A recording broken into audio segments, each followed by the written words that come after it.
Greetings and welcome to Mount Olympus. I am Hercules Invictus, and today on Theosophia, we start a new line of inquiry, the otherworld planes. And we're going to have some otherworld adventures, and I'm here with otherworld travelers, Setna of Khemet. Greetings, Setna. Howdy, how are you all tonight? Doing great. I'm Now, very excited to be here. Thank you, Hercules. we have Sue McClure. Greetings, Sue. Hey, thank you for having me here. Thank you for being here. Um, it's a shame we didn't record part of our conversation before we went on because today's topic, the astral plane, in antiquity, astral meant starry. So the astral plane is the realm of the stars, it's the realm of the zodiac, it's the realm of the constellations, it's the realm of the planets.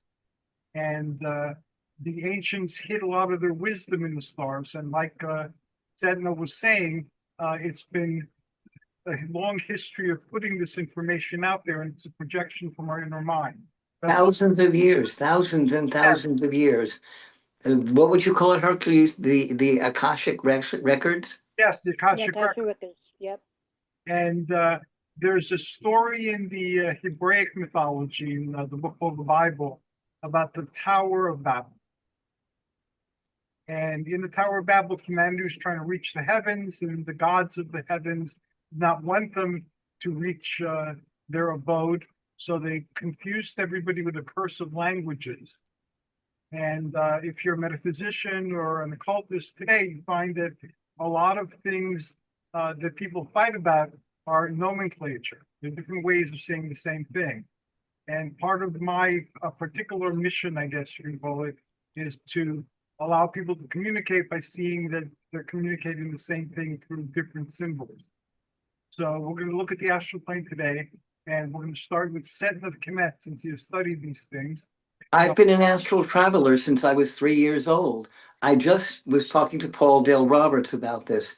In 1961, my brother was born, and my family outgrew the one-bedroom apartment we had in Brooklyn. So my aunt and my grandparents found a house for us in Uniondale, Long Island. That's in Hempstead. That's in the town of Hempstead. Anyway, within 2 or 3 days, my mother was always taking me everywhere, to show me where things were. Well, my mother moved me to another room because my mother had, listen, for 3 years they had the baby. I mean, for me, and then they had the baby. So I had to go to the bathroom. I'll be very honest.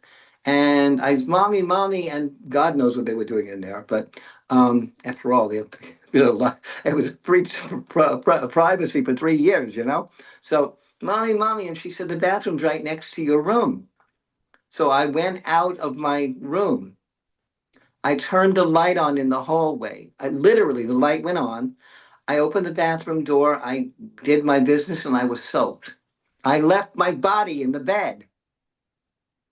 That was the first astral projection that I remember. And it's a very strong sense memory because I was humiliated. I was one of those kids that never wet his bed. My mother was furious with me. Mommy, I was there. She said, sure you were. Because I did that. I left the bed.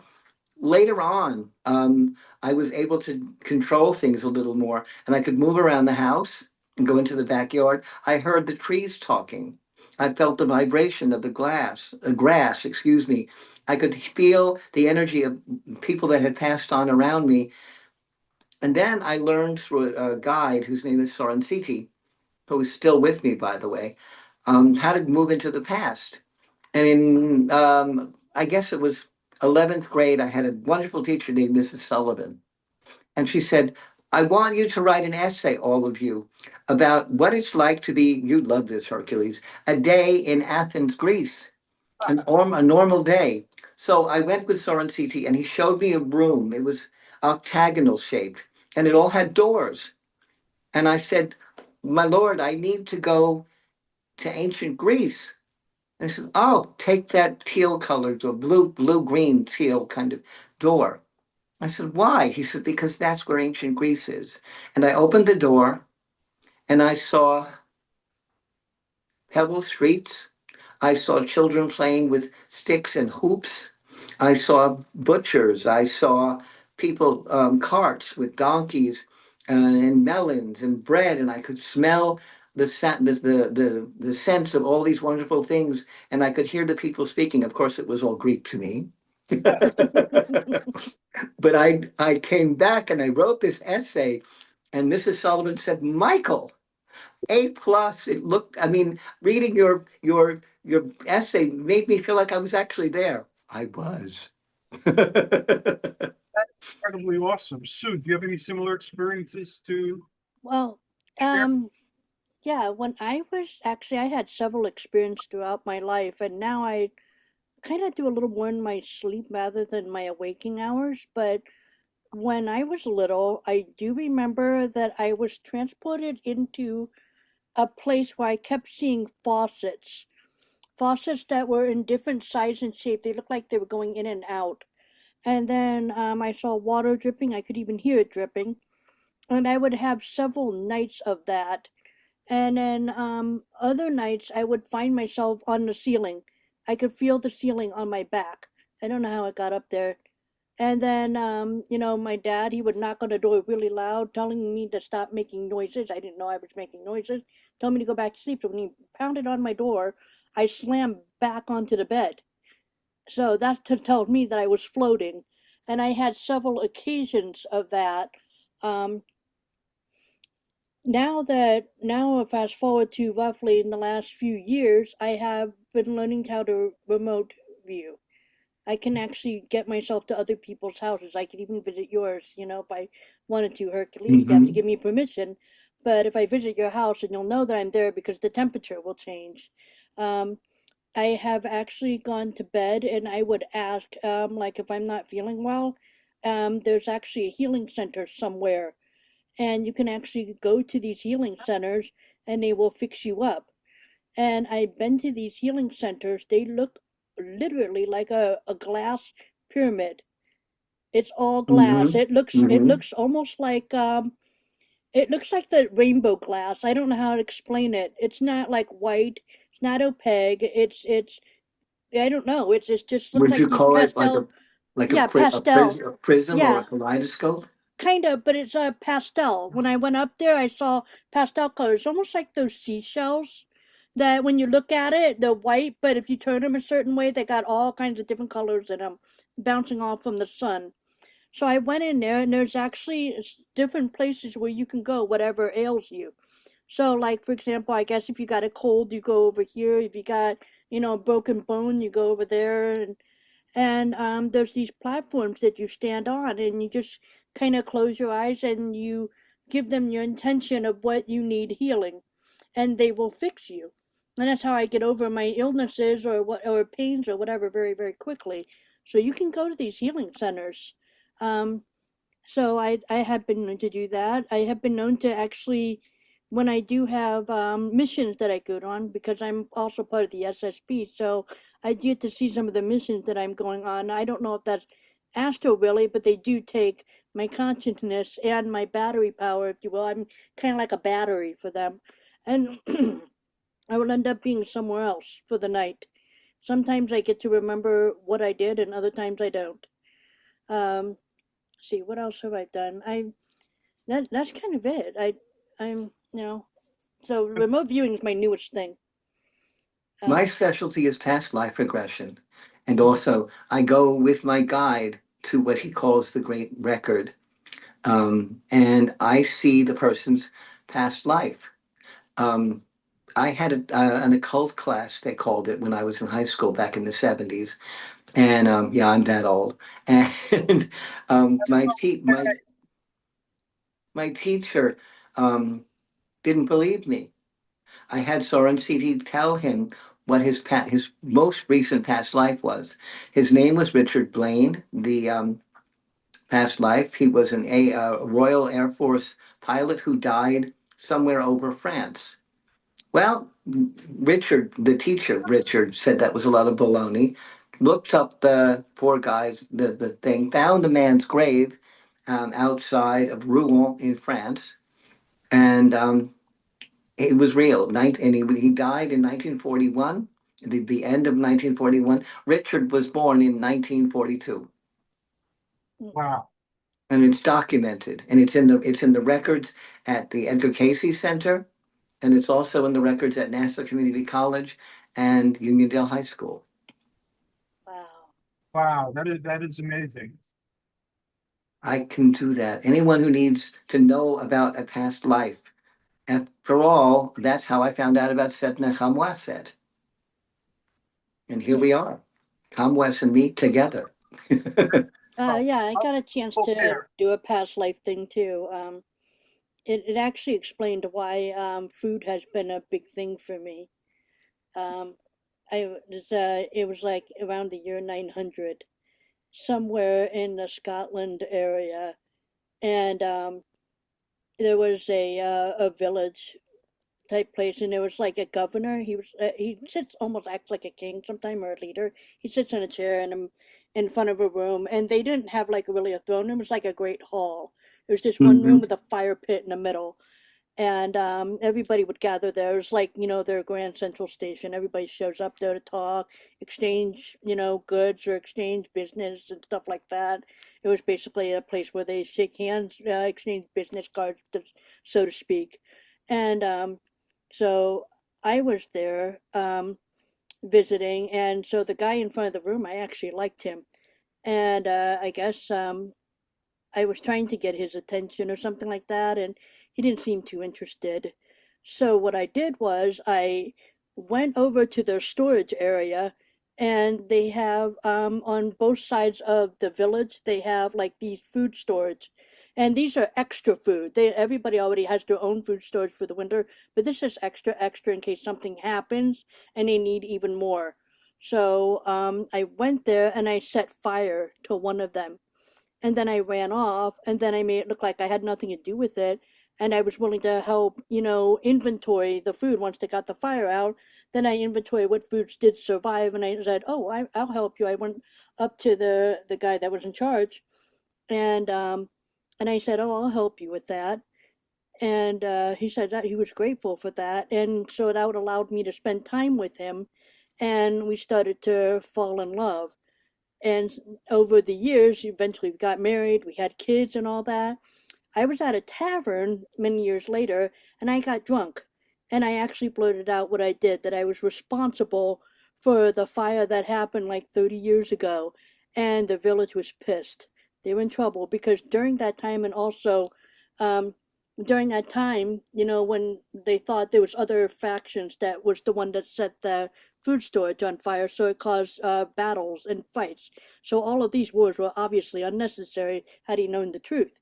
So they dragged me in front of him, and they said I was the one that, caused this fire in the food storage. And so they demand justice because a lot of people, their sons went to battle unnecessarily to fight these other outlining, areas that they thought that were the ones that put that food storage on fire. And he didn't want to have me executed. I'm his wife. That's a hard thing to do, to ask a husband to execute me or seek justice. He thought he was putting me on, I guess he was trying to negotiate house arrest, and everybody wanted me executed because there were a lot of sons that died, fighting these battles in the past. So he had no choice, but he gave me the least painful execution, which was poison. So I remember sitting in a bed, and I remember saying goodbye to my sons, and he had this tiny little bottle, and it wasn't a cork. There was a piece of cloth that they used like a cork back then. They didn't have corks yet. And so I remember drinking it, and I remember feeling warm all over, and I remember going to sleep. But I remember my body going up into this, it feels like I was going up in the sky, like I was zooming out, and then I was in this misty cloud that was like blue green cloud, and then I guess I got reincarnated at some point. But I do remember that whole process of actually dying. Mhm. Wow, that is impressive.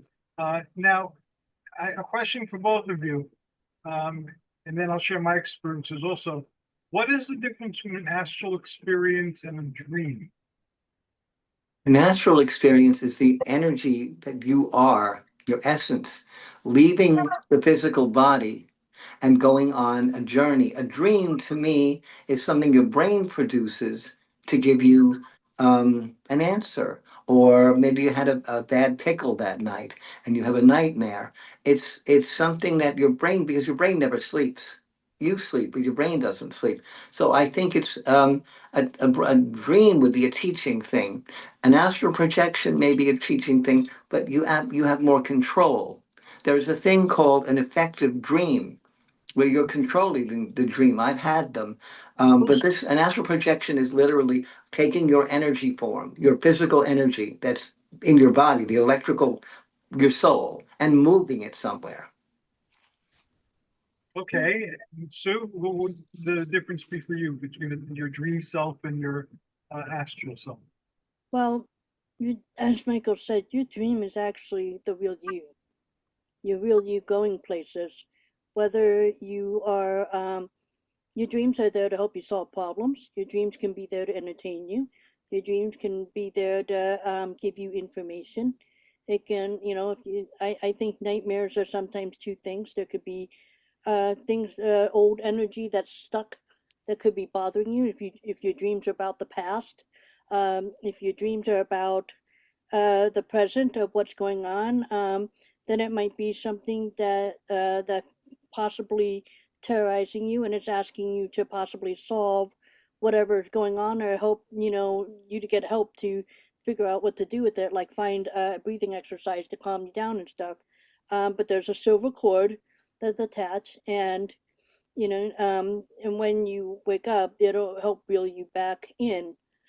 Um, Astral projection, I agree with Michael. It is more of a control system. It's actually allowed. You can even astral project. You can decide where to go. I have actually done the type where I've floated above cities and into lights before. Actually, when I was a kid, I did more astral projecting as a child than I did as an adult. But it allows you to explore.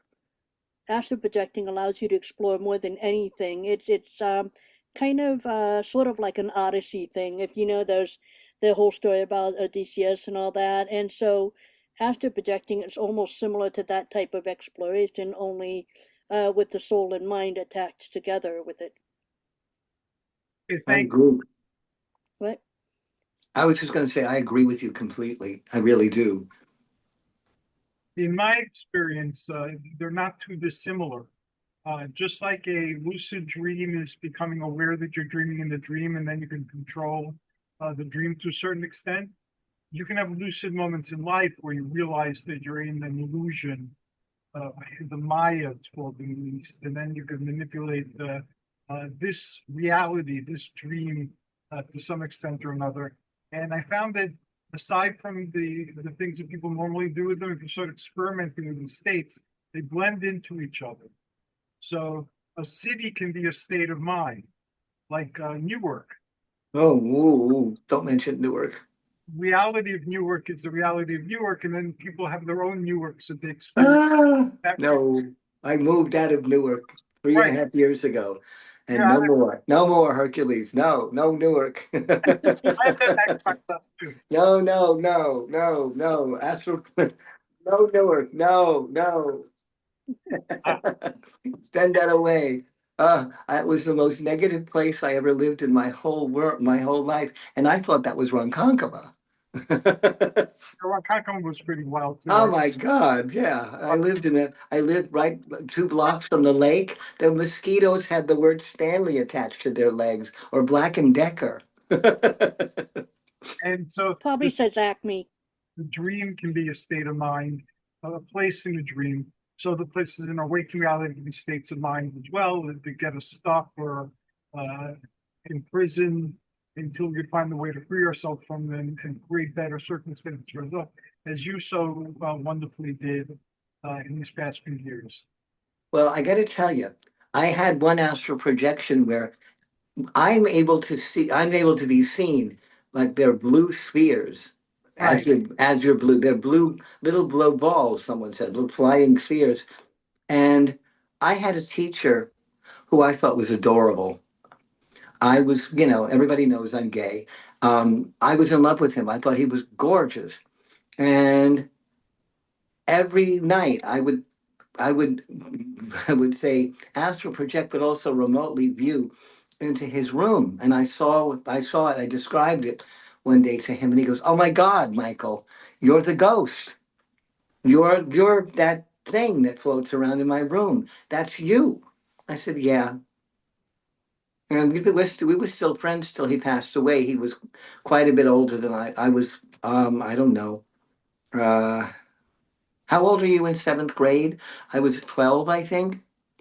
That's around right. Well, yeah, well, and he was in his 30s, but I had such a crush on that man, and I knew where he lived. I used to walk past his place, but I knew what his room looked like, and I told him, and I scared the poor guy.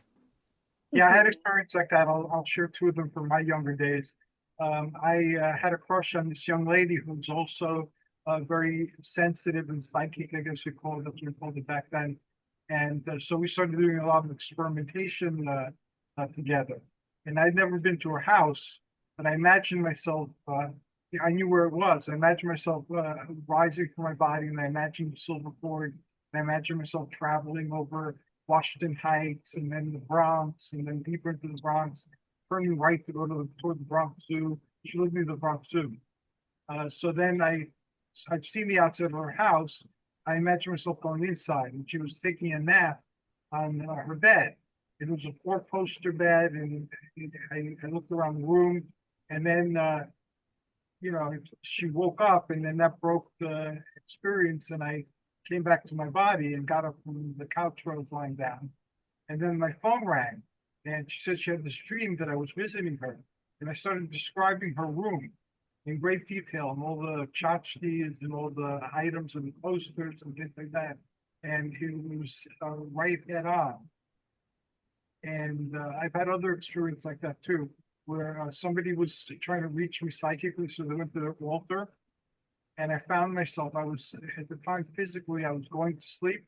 I found myself like flying over like southern Jersey, and I went into a house, and I'd never been to her home, and I saw that I was hovering over a statue of the Buddha on the table. There were flowers, things like that, and I could sense other presences, but I couldn't really see who they were. So then, when she told me she was trying to call me and contact me, I started saying that I had this experience, and I described the table of Buddha. She was praying by those statue of the Buddha that she could call me. So yeah, I've had those experiences too, and they're pretty amazing. And they show us what we're capable of. We're not embodied or entombed in flesh. We can become quite free of the flesh, even when we're alive and well and breathing. Many times, there was some very bad times in my youth that I couldn't take it anymore, and I couldn't sleep. And the only way I could have my body rest was if I left my body. And I would go, sometimes I would walk through the woods. Sometimes I would walk to the high school pool because I liked the energy of the pool. Or I would go shopping, literally. There's how Long Island of me. There was a mall called Roosevelt Field. I used And to go I love Rosa. Well, I used to hang out on the astral plane in a place called World Imports, which was my favorite place in the world. And I would go there and I'd see all the little crystal boxes and statues of Greek gods and goddesses and soapstone and all these things. And I would smell the incense, and I loved the place. And you can remember certain things in your waking life, but you don't remember everything. But when you're on an astral plane, you remember everything. You see everything in such vivid colors and light. And I could sense there were cactuses that they had, and other plants, and I could sense the life force of those plants. And to come home in the morning, because I would stay for as long as I could on that projection. But you feel that gajajunk, right, Sue? That like shock that you're getting back into your body. Yeah, the slam, I call it. Right, yeah. And it's very uncomfortable. But you know what? I felt a sense of relief because my silver cord had pulled me back into me. But I It's knew I could come out if I wanted to again. yeah, it's interesting. We can lift up gently, but when it coming back, it'd be brutal. I feel like an albatross. I have a very bad landing. I don't know if there's some sort of a way to train to land a little better. I don't know. I haven't figured it out how to do I it. land like Aunt Clara. Boom, you know. That I've, when I used to teach classes, used to do that quite often for very, very many years. One of the ways I would teach people then to the astral plane was by doing dream work first, like remember dreams and try to influence your dreams and so forth. And then anytime you have a dream group and you have more than a handful of people in it, very quickly people start dreaming the same things and entering each other's dreams. So when we get to that point, I would have them visualize a place that we call visualize, Right. store or a bookstore or a park, somewhere where we could recall it very clearly in mind, and then imagine ourselves there. And in the beginning, not much that's similar is going to happen. But after a few times, just like the dreams start interlacing, these experiences start interlacing as well. And then you could have interactions. And those interactions were wild and really extreme and challenged our notions of reality. Because you have people who aren't together, they're separated by very many miles in several states. And yet they're remembering the same thing that happened to them in the same place, so they could refer to it and agree that these are things that happened. So, have you guys ever adventured astrally or in dream with other people? Yes, yes. My best friend and I often would do that. We would be able to walk, where I lived was very old. Hampstead was settled in 1648. So there was a cemetery, it's called Greenfield. It's on Nassau Road. You might have heard of it, Hercules. I don't know. The very famous, but the man that created all those movie theaters, Calderon, he's buried there, and he has an Egyptian.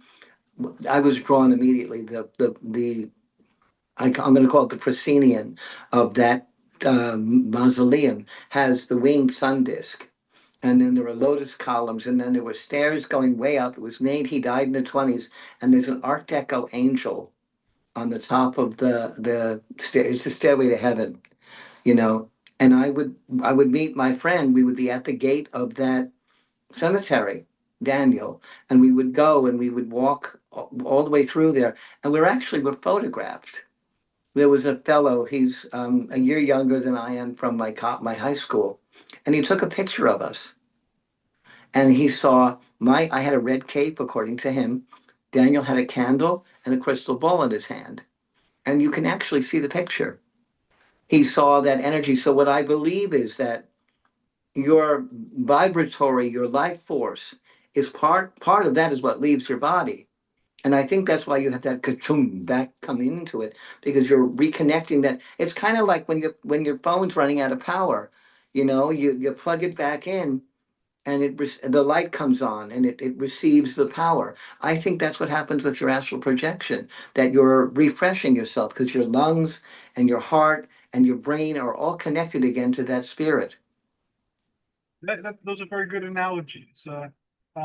Sue, how about you? Any adventuring with other people on the astral plane? Well, actually, during COVID, we would get together on Zoom with my friends, and then when we leave, we would say, let's try to get together at some bar or something in the astral plane and hang out or something like that. So with you three here, with all of us three, we could get together and hang out at some tea shop sometime, and catch up. But I would just, I don't, the thing is, every time we agree to go somewhere and I would try to go there, either I'm the only one that shows up or the place isn't there altogether. Well, perhaps the other people involved weren't as Yeah, practiced as you were. yeah. I teach people when you're teaching people about astral projection. I'm sure Hercules, you do this. I tell them to walk around their room and imagine, let's say, the dresser, the lamps, the window. Look really, really in your mind, really memorize that room, and then feel your energies coming out of yourself and walking around there and just that one little room. And then maybe they can go the next step out of the room into, I don't know, the living room or what have you. And little by little, people become more comfortable with leaving their body and going into these different places. Um, I don't recommend going outside, it's very noisy when you first go out on an astral projection, the trees and the grass and the animals, everything is aware of your energy. So it's a little culture shock, planetary culture shock. You're out in an environment that your astral body's not used to being in, because it's used to being in you. Very true. Have you guys ever worked with guides or spirits on the other side toward a collective? Never. I found Yes, during the yes. pandemic. I have Soren Titi. He's been with me since I was a child. Um, and he's taken me places. I've seen places, temples, statues, museums, things I could never have seen. A, I don't have the money, and B, it's just he took me to places into the past where he doesn't take me, and I agree with it, is into the future. I'm not Nostradamus, and I don't want to see something that's beyond my lifespan. I'm afraid of that. And I don't want to tell people, this is going to happen in 400 years or such. Besides, by then I'll be in another incarnation. Right. I want to be surprised. I want that spirit side of me to be delighted with what's going on in that time. I'd rather look at what was, because we learned so much. If you know, what is the old saying? If you don't know history, you're Yeah. most likely to repeat it. Yeah.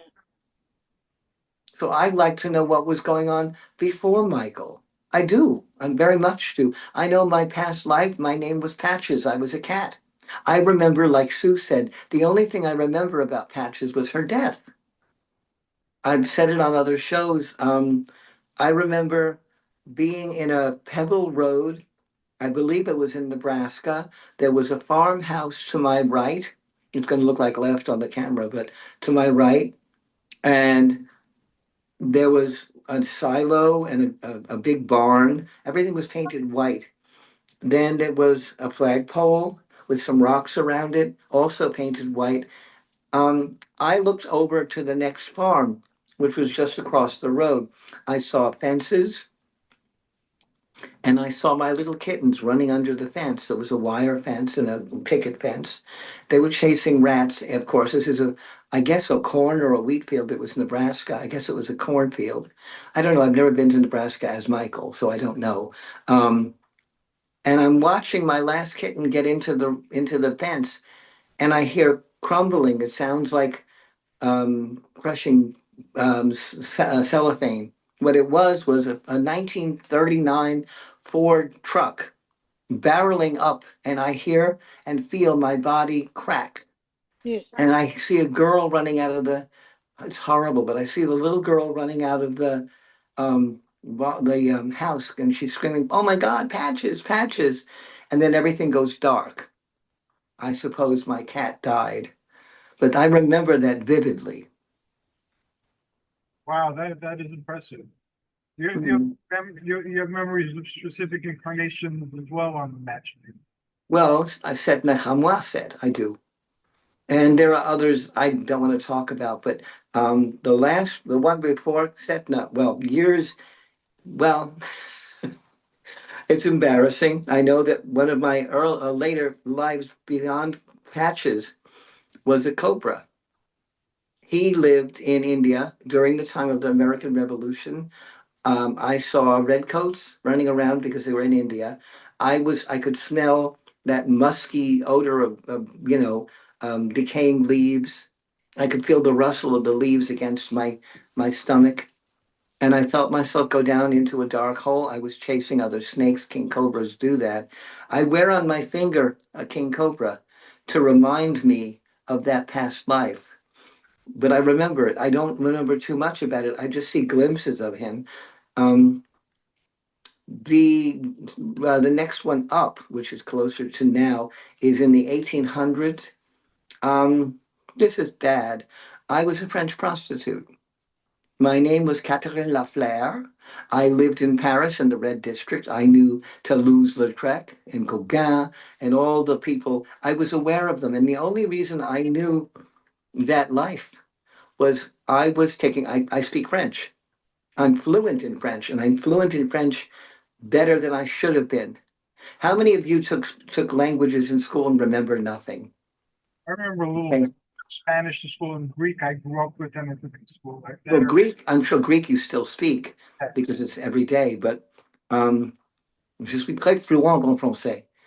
Je, je réfléchissais toute la ça. I remember everything because it's a language that's part of my soul. Uh-huh. French is in my soul. And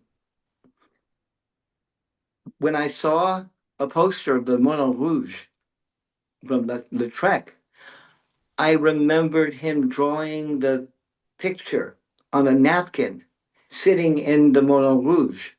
I was a prostitute, so I went in there to get clients.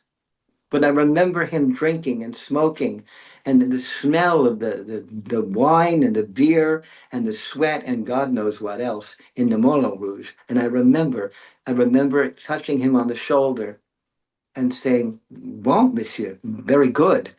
And him looking up at me, and he said, "How would you know you're a whore?"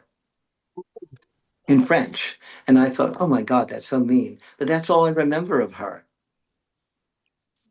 I'm sure as you write your books, because your books are partially historical, Yes, yes. so I'm sure a lot of that will open up to you, and you'll be writing about the different epochs in history and research, and then more memories will come back. And because you've lived it, the writing will be very lively and exciting. I am writing a book about the relationship between Ramses II and his wife Nefertari. And those were my parents, Hercules. Setna Kamwaset was the fourth child of Ramesses II and Nefertari. And I remember in that life that the reason I became a priest of Amun was I didn't want the bickering and the nonsense going on between my brothers and my sister. Her name was Merit Amun, and she became my father's second wife because that's what they did. It was incestuous. They wanted to keep the royal energy together. And the Ptolemies did that later. But I remember going to the temple of Amun, which is in Thebes, which nowadays would be called Karnak. And I remember saying to the priests, please take me in. I don't want to be a prince. I want to be a priest. I don't want anything to do with the dynastic rule. And the priest saying, but you know, you have so many brothers and sisters. You know, you'll probably never be in line. I was fourth in line, so that wasn't true. Um, and I remember being very old, and my brother Merneptah, just as my father died, I remember Merneptah becoming pharaoh, and I was very happy for him. But I was also very old. Ramesses was 96 when he died. He ruled Egypt for 68 years or so.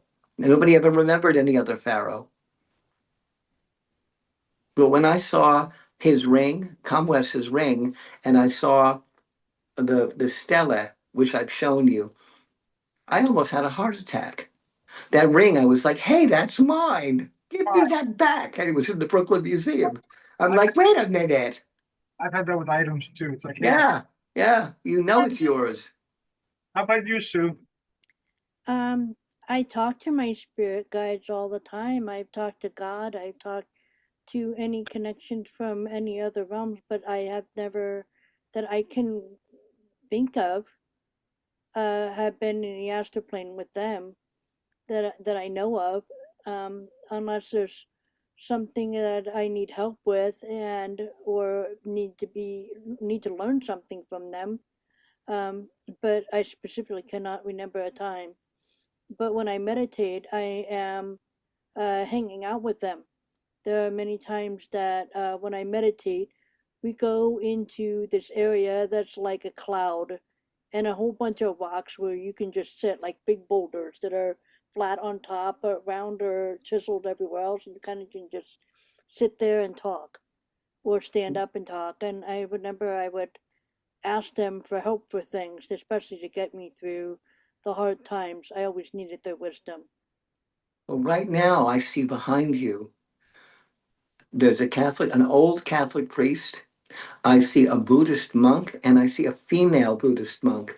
And you would have called her Na. She would be called at the monastery. She was the grandmother. She does. She doesn't wear a shaved head. She does have a veil over her, a white veil over her hair, which is cropped, very short. The male Buddhist monk, is a Tibetan Buddhist monk, not related to her at all. He is in red and yellow, and he carries a red. I guess they're mung beans. It's a prayer bead, and he's there. And the Catholic priest is a tall, thin man. He has a gaunt face. He has glasses on. He's balding, kind of like I am. Ta-da! And he's probably 70 or so, and he's behind you. And I see his white collar and his black suit. He's modern, maybe the 1930s or 1940s. You don't know him personally. He is someone who would be a guide spirit for you. He knows your energy is multidimensional, that you have Christian energy and you also have other energies. The Buddhist monk will be there for as long as you need him. Yeah. And the female is she's a very old woman. I would say she's over 100. And she is I'll call her a Bodhisattva. Do you know what that is? No. Okay, a Bodhisattva is a Buddhist saint. And she's there. She's Korean. Okay. The other man is Tibetan, and the white guy, the old priest, is either American or English because he speaks English. Okay. Oh, that's nice. But they're with you. Yeah, but right now the three of them are right with you. I see them very strongly. I didn't know that. Thank you. Well, she's That's very really important to nice. you. The Yeah. female spirit's very important to you. She said, I can take you to the borders you want to go to. Yeah. I will actually talk to them later after the show then. Call her grandmother. That's what her name, that's what she likes to be called. Grandmother. I can do that. Yeah. Mm, That mm. sounds neat. Thank you. Welcome. Now, Sue, you brought up something very important about one of your locations that has these white rocks where people sit on and contemplate. Setna, do you have anything like that? A particular place you go to on the astral or location? You're looking at it behind me. Ah, okay. I create an Egyptian temple. This that we're looking at is not a real temple. It is just an AI creation that I felt very connected to. So I go to this temple, and to me, it is the temple of Perniteru, um, my cyber temple, and I take my students there, and we go inside, and there's an altar. My energy is non-denominational that way. I have a white marble altar. It's probably about, I don't know, uh, 3 feet high. It's white marble. It's solid. It's a block, and it's 28 inches wide. It is 36 inches high, and it is probably 7 feet long. It is in the middle of a concentric circle, which is on the ground. They're brass. There's no symbols, none, no symbols at all. And the altar has no symbols. And on the floor, there are no symbols. It's either wood or sometimes I see it as black slate. And I tell people to go there because no matter what you believe, that temple will work for you. Right. And it's better that way. I don't want, I'm not a person who says you have to believe or have to work with only my traditions. I've had, I guess I'm a little controversial that way. When it's with the Per Niteru temple itself and you're working with the Niteru and you're using Heka, which is Egyptian magic, yes, I will tell you there are certain rigid rules. But people that come to work with me that want to work, well, they're this or that or whatever energy they're working with, I can exchange currents with them. You don't have to be what I am. I don't believe in that. I don't think that, just because I'm talking about bananas and you want to be a kiwi, that we still can't work together because we're all fruit, to quote a certain Greek movie. Fruit Oh, salad. yeah, I remember that movie as well. And yes, I'm of the same mind that, basically I have my way of doing things. I found other people who are only stay attuned to the way I do things and do things together, that you don't have to believe in my specific way. And it's akin to exercising.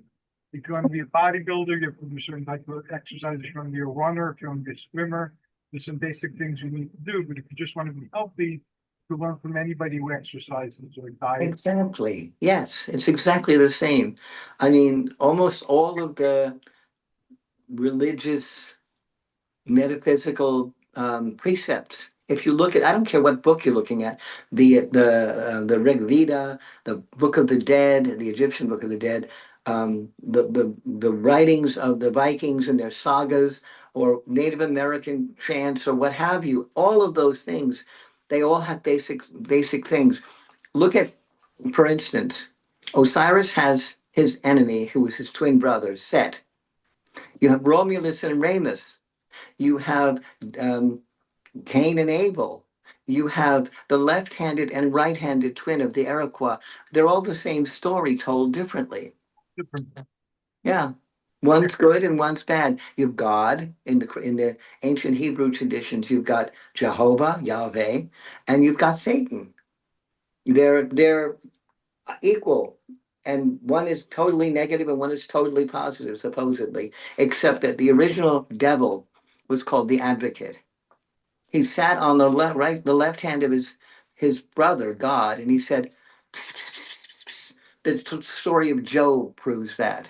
Yes, that's an interesting story and well worth considering if you're that persuasion. Mhm. It reveals a lot of very, very interesting thoughts that will take you to different places. But those all of those traditions from all over the world, even the Aborigines in Australia have a right hand and a left hand, and between them is the mother, the rainbow serpent, and she's the one that said, "Look, cut this out. You know, you're always bickering and fighting with each other. Take the two hands and join them together, and you'll have a better world." I believe that myself. I believe that Yeah, as myself as well. And Sue, you believe it as well. yeah. I mean, hey, they should actually start passing out those friendship T-shirts and put them in it. Oh, maybe for about a week. We'll have to do the Coca-Cola song. I'd like to buy the world a Coke. You know, I was Which my Coke? I know. I'm kidding. I'm kidding. I'm kidding. Coca-Cola. Oh Yeah, I dear. know. No. Now, I will admit, the only drug I do in the whole world is caffeine. You can't even see it; it's invisible. My iced coffee. It's the one thing, and of course my vitamins, lots of them. Oh, I actually avoid caffeine because I can't do all of these connection with the other realms, the other world, and meditate. I cannot meditate on caffeine. It literally blocks it. Doesn't do a thing to me. I've been doing Wow. it for so long. I mean, Lucky. what bothers me is cigarette smoke I do or cigars. or the smell of marijuana. Um, I don't know, those kind of things. I'm very I'm audio Oh, and focus. clairvoyant, and I'm clair olfactory. Yeah, in fact, yeah, that was Many times I have clients that I'll work with. My friend Tony, for instance. Hi, Tony. Um, I contact her sister quite often, who's passed on, and I smell her perfumes. Or my client Sal, and I smell his father's cigars and beer. I can when they're in my energy field, I can smell their energy. It sounds weird, but that's true. I have that yeah, energy. And with Tony's sister, there's also different music. She has wow, certain, and Tony cried. She knew I was connecting to her sister.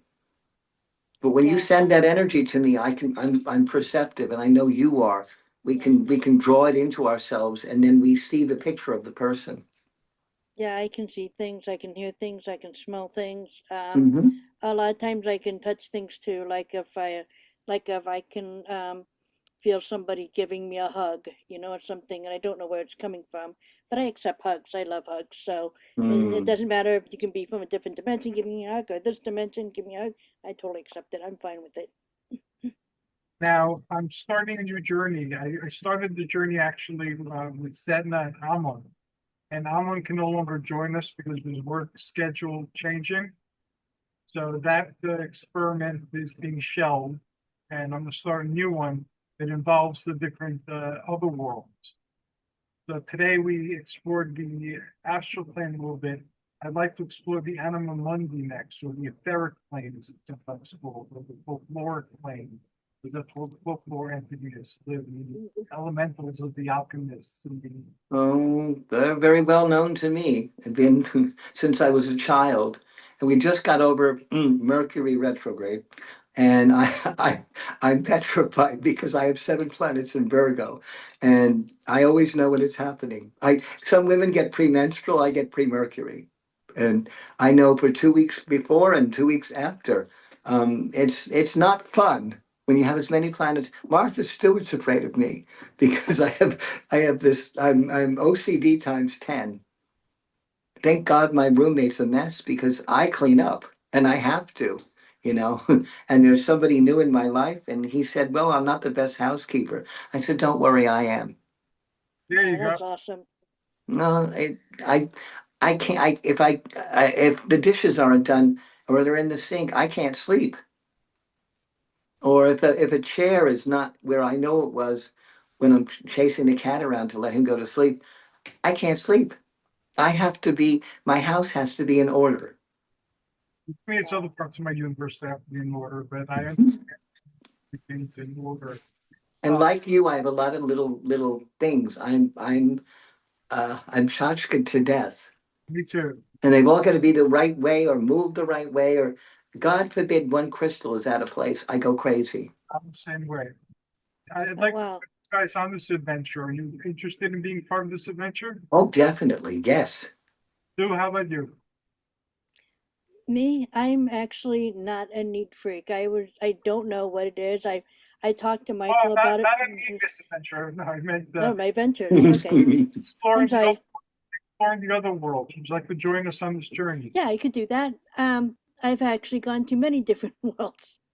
So good. But Would this be a good time? Or I know you guys have another obligation.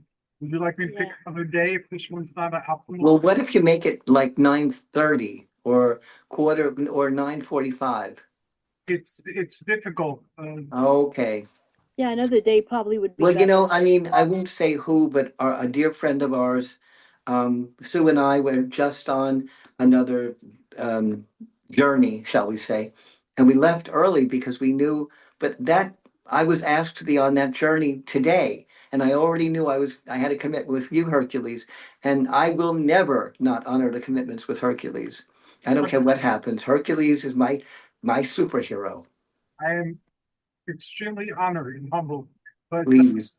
It's just so funny because as a little boy, everybody else, Superman, Batman, Aquaman. No, my hero was Hercules. And who do I end up in my life? Hercules. there you go, we're faded. I'm sure I was connecting with some of my commerce of old as well.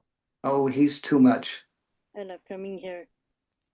And Sue, I feel your energy. And when I look at you, sometimes I see a kitten.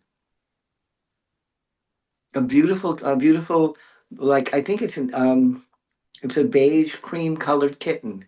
And I see you, and then there's all these these balls of light around you, color prisms of rainbow colors all around you all the time. Oh, that's nice. Thank you. I I see it. actually, I probably was a cat as well in my past life. It wouldn't surprise me whatsoever. Um, although I remember actually I was huge on mermaids. I'm still huge on mermaids, so I believe I was a Uh, mermaid in one of them as well. they're all over my house. That's scary. I Yeah, have mermaids because my grandparents mermaids owned a is a fishing huge thing. station. Mermaids are sacred Yeah, to me too. Oh, yeah. how do you feel about them, Hercules? Mermaids. I used to be a regular in the Mermaid Day Parade in Coney Island for Oh, many. cool. I always wanted to, but I never, when I was in retail, all I had to do was I missed everything. I missed my life because I was working. Yeah. Well, I When I remember the mermaids were with Poseidon and the dolphins. They all worked together all the time. I remember seeing that. And so I was huge on dolphins, I was huge on mermaids. I have dolphin things absolutely everywhere. I use a white cane. At the end of my white cane, I got a dolphin keychain on it that somebody picked up from Hawaii for me. So yeah, I love dolphins. I love mermaids. There's such something about it. I feel connection. I may have been them in my past lives. Well, Atlantis is something very big on my list of important places in myth, legend, and history. Can you see this? Yeah. Yes. This is very, very old. This was from my grandparents' fishing station. This mermaid is older than I am. My grandmother collected them, and I have mermaids all over the house because to me, I mean, I know they're supposed to be terrible people that bring people to their death. To me, they're I exactly the didn't see opposite. that. I didn't see that. I've Me never seen them neither. as that. I see them I as think those are tales to get us to stay away from them. I They find them spoke bad lovely. of, yeah. This They've always given me part of joy, and I feel like mermaids are sea angels. That's how I feel about them. Well, there are mermaid colony in front of Lemnos in mythology. Lemnos is the island where a lot of my ancestors were from. It's the land of the Amazons where Jason the Argonauts landed. It's where Prometheus went and got the fire from Hephaestus' forge. There's a lot of mythic antecedents, and the mermaids are called Vortilones. And for a while, the Argonauts ruled the island. Then they got kicked off at one point, and they went down and they intermarried with the Dogon tribe, which give us the serious mystery. A lot of those are Lemnian mysteries, but mermaids are very much alive. In fact, yeah. there are more mermaid sightings than even UFO sightings, or at least they were last checked statistics. And Henry Hudson saw mermaids when they were navigating the Hudson River here in New York. It wouldn't surprise me whatsoever. I mean, I'm a Pisces, so I love anything ocean, No way water, do we get along. attracted water. So, I mean, even on my cell phone, I have fishies here, you know. I put fishy stickers. We'll visit the land of the mermaid under one of these otherworld adventures. Yeah. Okay, good. This was our first few steps in this realm. I'm inviting Michael Falk to join us and Paul to join us. So we'll eventually have a pretty big panel joining us. Then we'll have some guests occasionally. But just as the UFO entity Enigma is exploring different sentient beings that inhabit the universe, whether actual or astral or imaginal, and that Pride of Olympus is exploring the imaginal, which is very astral as far as I'm concerned. We'll be exploring the different worlds through this show. So this is the beginnings of it, and I want to thank you for helping me start it. And I want to thank you for being the first panelists on that show. Thank you. You're very welcome. Thank you very much. How can people find you and enter your other worlds? Which one of us? Michael, you want to start? Yeah, of course. It's always me. Get me on Facebook at Michael K. Waterman at Facebook, or Phone a Wizard, because as I always say, I'm the wizard of Phone a Wizard on Facebook. You can get me at Michael K. At todayswitch.net. That's the answer. I am one of their staff authors now. I'm also in, as well as Hercules, Tim Schwartz's 2 books, The Persistence of Ghosts as well as Weird Times. I have articles in there. I have a new book coming out called The Serpent Wore 2 Crowns, which I was working on even this afternoon. I just about killed off my antagonist. Yay! And we're all excited. So that's the best way to reach me. Fantastic. And Sue? You can reach me on Facebook, Twitter, which is called X now, and Instagram. Those are the big places I hang out at. And you can message me on Messenger if you want to email me. That's SueLightworker@gmail.com, SOOLIGHTWORKER@gmail.com. And you can make an appointment, if you want to work on meditation, work on your shadows or whatever. Yeah.